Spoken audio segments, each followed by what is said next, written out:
নমস্কার।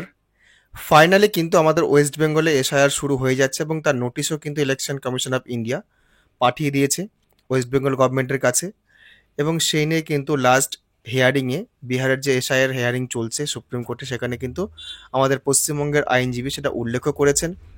যদিও সেটা এর আগে পাঠিয়েছে 8 তারিখে নোটিশ, কিন্তু সরকারিভাবে কিন্তু সেটা পাবলিশ করা হয়নি। যাই হোক, সেখানে কিন্তু আমরা দেখেছি এবং হিয়ারিংয়ে সেটা উল্লেখ করা হয়েছে সুপ্রিম কোর্টে যে 8 তারিখে নোটিশ পাঠানো হয়েছে। তবে এইটুকু বলবো আপনাদেরকে, অযথা প্যানিক হবেন না। যখন শুরু হবে এবং ফাইনালি এসআইআর সংক্রান্ত নোটিফাই আমাদের পশ্চিমবঙ্গে শুরু হয়ে যাবে, দিয়ে দেবে ইলেকশন কমিশন অফ ইন্ডিয়া, তখন কিন্তু আপনারা ঠিক জানতেই পারবেন, সঠিকভাবে বোঝাও যাবে কি ডকুমেন্ট লাগবে না লাগবে। ডকুমেন্টের পরিবর্তন হলেও হতে পারে, ডেটের পরিবর্তন বা যে সালটা আমরা বারবার বলছি 1987 বা 2004, এগুলো কিন্তু চেঞ্জেস আসলেও কিন্তু আসতে পারে। অতএব অযথা প্যানিক হবেন না, যা হবে ঠিকভাবে কিন্তু হবে। যাই হোক, এবার শুরু করা যাক যে নোটিশে কি আছে বা নোটিশে কি বলা হয়েছে, সেই জিনিসগুলো দেখে নিই আমরা। দেখুন, প্রথম যে নিউজটা পাবলিশড হয়েছে নিউজ 18 বাংলাতে, এসআইআর ইন ওয়েস্ট বেঙ্গল, চিঠি দিয়েছে কমিশন। বিহারের পর বাংলাতেও এসআইআর সুপ্রিম কোর্টে বড় দাবি রাজ্যের আইনজীবীর। বাংলাতেও এসআইআর হচ্ছে। রাজ্য সরকারকে গত 8ই আগস্ট চিঠি দিয়ে নির্বাচন কমিশন এই তথ্য দিয়েছে বলে সুপ্রিম কোর্টে জানালেন রাজ্যের আইনজীবী গোপাল শঙ্করায়ণ। রাজ্যের মতামত না নিয়ে কিভাবে একতরফাভাবে পশ্চিমবঙ্গে এসআইআর বা ভোটার তালিকার বিশেষ নিবিড় সংশোধনীর সিদ্ধান্ত নিল কমিশন, তা নিয়ে প্রশ্ন তুলেছেন রাজ্য সরকারের আইনজীবী। সুপ্রিম কোর্ট অবশ্য জানিয়ে দিয়েছে, এসআইআর এর প্রভাব এখনও পশ্চিমবঙ্গে সেভাবে পড়েনি। আপাতত তারা বিহারে এসআইআর সংক্রান্ত মামলাগুলির উপরেই নজর দিতে চায়। বিহারে এসআইআর নিয়ে সুপ্রিম কোর্টে একাধিক মামলা দায়ের হয়েছে। এদিনও বিচারপতি সূর্যকান্ত এবং বিচারপতি জয়মাল্য বাগচির বেঞ্চে মামলাগুলি শুনানির জন্য ওঠে। শুনানির দ্বিতীয়ার্ধে বিহারের ভোটার তালিকা থেকে নাম বাদ যাওয়া 5 জন ভোটারকে নির্দিষ্ট করে দায়ের হওয়া মামলার আইনজীবী গোপাল শঙ্করায়ণ সওয়াল শুরু করেন। সেই সওয়ালের ফাঁকেই সুপ্রিম কোর্টের অন্যতম সিনিয়র এই আইনজীবী শীর্ষ আদালতকে জানান তিনি পশ্চিমবঙ্গ সরকারের হয়েও সওয়াল করছেন। ওই আইনজীবী আরও জানান, গত 8ই আগস্ট জাতীয় নির্বাচন কমিশন পশ্চিমবঙ্গ সরকারকে একটি চিঠি দিয়েছে। সেই চিঠিতেই জানানো হয়েছে পশ্চিমবঙ্গেও এসআইআর এর কাজ শুরু হবে। যদিও গোপাল শঙ্করায়ণের এই সওয়াল শুনে দুই বিচারপতি জানান তারা এখন বিহারের এসআইআর নিয়ে দায়ের হওয়া মামলাগুলির উপরেই নজর দিতে চান। ভবিষ্যতে পশ্চিমবঙ্গে এসআইআর শুরু হলে তখন বিষয়টি তারা শুনবেন।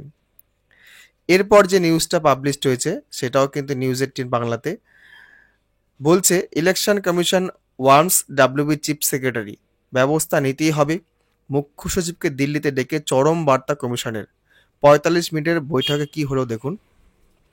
জাতীয় নির্বাচন কমিশনের নির্দেশ মতো 4 জন আধিকারিকের বিরুদ্ধে ব্যবস্থা নিতেই হবে রাজ্য সরকারকে। দিল্লিতে ডেকে পাঠিয়ে রাজ্যের মুখ্য সচিবকে এমনই কড়া বার্তা দিলেন জাতীয় নির্বাচন কমিশন।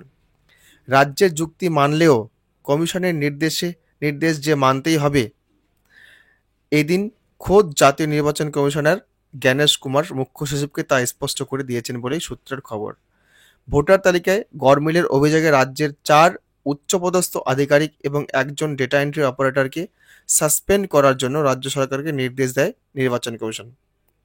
অভিযুক্তদের বিরুদ্ধে পুলিশে এফআইআর দায়ের করতেও রাজ্যকে নির্দেশ দেয় কমিশন। যদিও রাজ্য সরকারের পক্ষে মুখ্য সচিব কমিশনকে পাল্টা চিঠি দিয়ে জানিয়ে দেন এখনই কোনো আধিকারিকের বিরুদ্ধে তারা ব্যবস্থা নেবে না। অভিযোগ খতিয়ে দেখে রাজ্য সরকার তদন্ত কমিটি গঠন করে। সেই রিপোর্ট আসার পরই রাজ্য সরকার প্রয়োজনীয় পদক্ষেপ গ্রহণ করবে বলে কমিশনকে জানানো হয়। আধিকারিকদের বিরুদ্ধে ব্যবস্থা নেওয়াকে কেন্দ্র করেই কমিশন রাজ্য সংঘাত শুরু হয়। যে 4 আধিকারিককে নিয়ে বিতর্ক, তারা নির্বাচন প্রক্রিয়ায় ইআরও এবং এইআরও হিসেবে দায়িত্ব ছিলেন।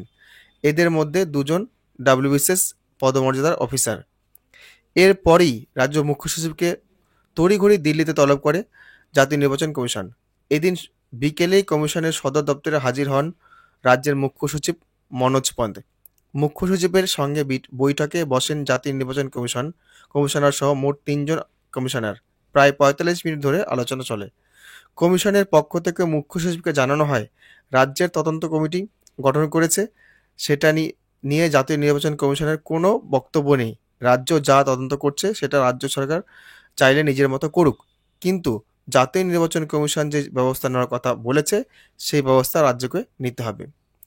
তো এই ব্যাপারে যে নিউজটা পাবলিশ হয়েছে সেটা আপনাদেরকে শোনালাম। এবার আধার কার্ড এবং ভোটার কার্ড নিয়ে যেটা বলা হয়েছে সেটা একটু দেখাই আপনাদেরকে। দ্য টাইমস অফ ইন্ডিয়াতে এটা পাবলিশড হয়েছে। এখানে কিন্তু বলা হয়েছে যে আধার কার্ড নাগরিকত্বের অকাট্য প্রমাণ নয়, এসআইআর বিতর্কের জেরে নির্বাচন কমিশনের সঙ্গে সহমত সুপ্রিম কোর্টের। অর্থাৎ সেটা কিন্তু সুপ্রিম কোর্ট একদিকে মেনে নিল, বা ইলেকশন কমিশন অফ ইন্ডিয়া সেটা বোঝাতে সক্ষম হলো যে আধার কার্ডকে মান্যতা দেওয়া যাবে না। ভোটার কার্ড, রেশন কার্ডকে নিয়েও বলা হয়েছিল, কিন্তু সেখানেও কিন্তু একই কথাই বলা হয়েছে যে যদি আধার কার্ড মান্যতা না হয়, আধার কার্ড যদি যাচাইকরণের মধ্যে পড়ে, সেক্ষেত্রে ভোটার কার্ডকেও বা রেশন কার্ডকেও মান্যতা দেওয়া প্রশ্নবোধক চিহ্নের মধ্যে পড়ে যাচ্ছে। তো এই হচ্ছে ব্যাপার। আশা করছি আমাদের পশ্চিমবঙ্গে যখন এসআইআর শুরু হবে, এই আধার, ভোটার, রেশন বাদ দিয়েই কিন্তু হতে চলেছে। হয়তো এর বাইরে আরও কিছু চেঞ্জেস আসতে পারে। যখন সেটা চেঞ্জেস হবে বা আমাদের রাজ্যে নোটিফাই হবে সরকারিভাবে, ইলেকশন কমিশন সেটা প্রকাশ করবে, তখন সেটা আমরা জানতেই পারবো যে সে 11টা ডকুমেন্টই লাগছে বা বেশি লাগছে বা কম লাগছে, যাই হোক না কেন, তখন সেটা পরিষ্কার হয়ে যাবে।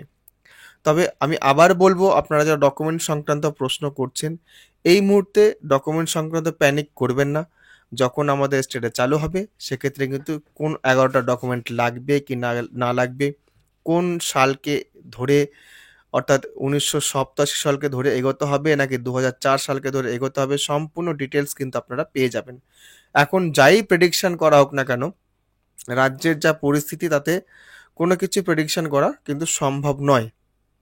অতএব যা প্রেডিকশন করা হবে সেটা কিন্তু চেঞ্জেস আসলেও আসতে পারে। যতই আমরা 1987কে নিয়ে এগোই বা যতই 2004কে নিয়ে এগোই, এক্ষেত্রে চেঞ্জেস হতে পারে।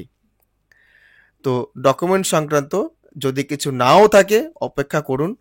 আপনারা অনেকেই প্রশ্ন করছেন, লাস্ট একটা প্রশ্ন দেখলাম যে বাবা মায়ের ভোট আছে 2002-এর লিস্টে, কিন্তু আমাদের কারো নেই এবং আমরা পড়াশোনাও করিনি, আমাদের কাছে কোনো সেরকম জন্ম সার্টিফিকেটের কোনো প্রমাণও নেই। তো দেখুন না কি হয়, আগে প্রকাশিত হোক, নোটিশটা পাবলিশড হোক, সেক্ষেত্রে কিন্তু পরিষ্কার আমরা সেটা জানতেই পারবো কি হচ্ছে না হচ্ছে। লিস্ট দেখে সেই লিস্ট অনুসারে কিন্তু তখন আবার ভিডিও পাবলিশ করা যাবে। এই মুহূর্তে কিছু প্রেডিকশন করা বাঞ্ছনীয় হবে না।